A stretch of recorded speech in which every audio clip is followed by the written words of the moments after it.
బతుకమ్మ పండుగ శుభాకాంక్షలు. So welcome back to my YouTube channel. ఈ వీడియో అప్పుడెప్పుడు చిన్న బతుకమ్మకి తీసిందనమాట 2025లో. దీన్ని లాంగ్ వీడియో అనాలా షార్ట్ వీడియోలో అనాలా అనేది నాకైతే తెలియదు. యాజ్ యూజువల్ ఎవ్రీ ఇయర్ లాగానే ఈ ఇయర్ కూడా మా అక్క వాళ్ళు మా పెద్దమ్మ వాళ్ళు అయితే వచ్చారు. ఇంకా మా మమ్మీ వర్క్ మొత్తం ఫినిష్ చేసుకొని బతుకమ్మ పేర్చడం స్టార్ట్ చేసింది. ఆ రోజు సిచ్యువేషన్ తలుచుకుంటే నాకు ఇప్పటికీ నవ్వొస్తుంది. చిన్న బతుకమ్మ రోజు నేను చాలా ఎక్సైటెడ్ గా ఉండే అనమాట, బతుకమ్మ ఆడదామని చెప్పి. ఆ రోజు ఏంటో కానీ వర్షం పడకుండా ఎండగొట్టకుండా నార్మల్ గా ఉంది క్లైమేట్. కానీ ఈవినింగ్ అయ్యేసరికల్లా ఫుల్ వర్షం స్టార్ట్ అయిపోయింది అనమాట.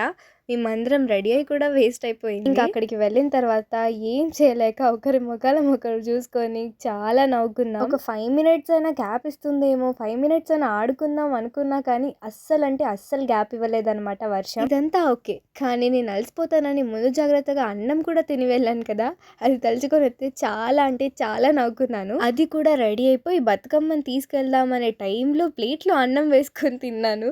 నాకైతే చాలా నవ్వు వచ్చింది అక్కడికి వెళ్ళిన తర్వాత. ఇంకా ఇలా బతుకమ్మ పేర్చడం మొత్తం అయిపోయిన తర్వాత నేను, మమ్మీ, లక్కీ, అక్క వాళ్ళు, పెద్దమ్మ వాళ్ళు మేమందరం రెడీ అయిపోయాము అక్కడికి వెళ్ళడానికి. మేము రెడీ అయ్యి బయటికి వెళ్ళేటప్పుడు కూడా వర్షం పడలేదు, కానీ అక్కడికి వెళ్ళి బతుకమ్మ పెట్టామో లేదో ఫుల్ వర్షం స్టార్ట్ అయిపోయింది. ఇంకేం చేయలేదు, ఆ టెంపుల్లో కూర్చొని అమ్మవారి దగ్గర కొద్దిసేపు ఉన్నాము, ఇంటికి వెళ్ళిపోయాము. ఇలా జరిగిందనమాట మా చిన్న Bathukamma celebrations. Thanks for watching. Like, share and subscribe.